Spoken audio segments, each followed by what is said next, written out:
Years ago, in the 1970s and 1980s, my wife Elizabeth and I traveled throughout what was then called the underdeveloped world, or more euphemistically, the developing world.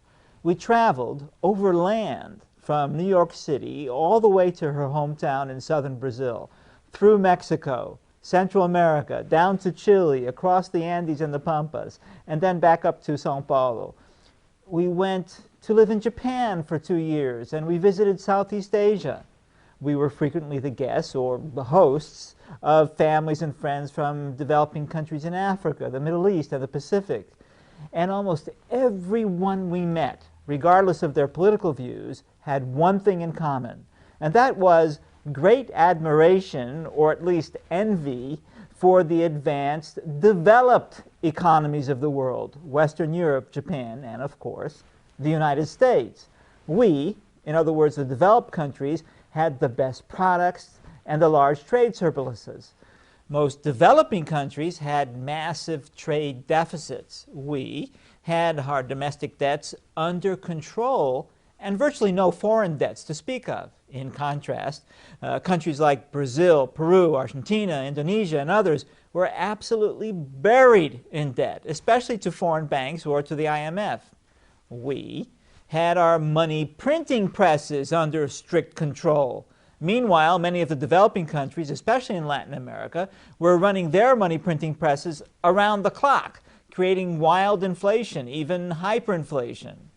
Our currency was the mighty dollar, of course, absolutely dominating the world in terms of power and stability. Their currencies were often a joke, sometimes the laughingstock of the world and of their own citizens as well. Our stock market was enjoying a long boom that lasted more than a half-century.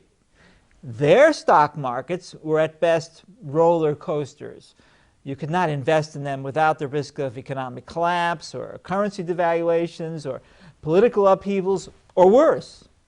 So we were the leaders, not just in our economy, but also with our technology, our educational system, and of course our geopolitical influence.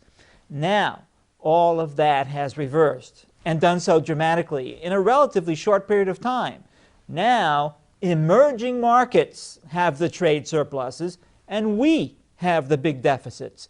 Now, it's the emerging markets that have the sounder monetary policy, the stronger currencies, the faster growing economies, and the most promising stock markets.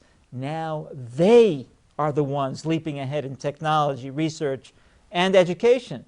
China now has the world's fastest supercomputer. Shanghai high school students just beat every developed country in the world in standard testing for math, the sciences, and even reading. Brazil leads the world in biofuels. Singapore leads the world in social stability rankings. Chile has the most advanced pension system. Meanwhile, just in the last few days, the U.S. has fallen further behind on several major fronts. For example, our solution to big deficits is bigger deficits. And this week, our leaders have just struck a grand compromise that will make our deficit far larger. Our solution to debts is more debts. And right now, Europe is seriously considering another $1 trillion in rescues for wayward Eurozone countries. I don't even want to talk about the big hit we've taken in terms of geopolitical influence in the wake of the WikiLeaks fiascos. So this is why we're so cautious about investing in Europe and the U.S. And this is also why we see so many opportunities in emerging markets. As a U.S. citizen, I'm very distressed by this.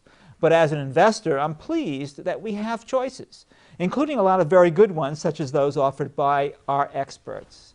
This is Martin Weiss with Money and Markets TV. Thank you for watching.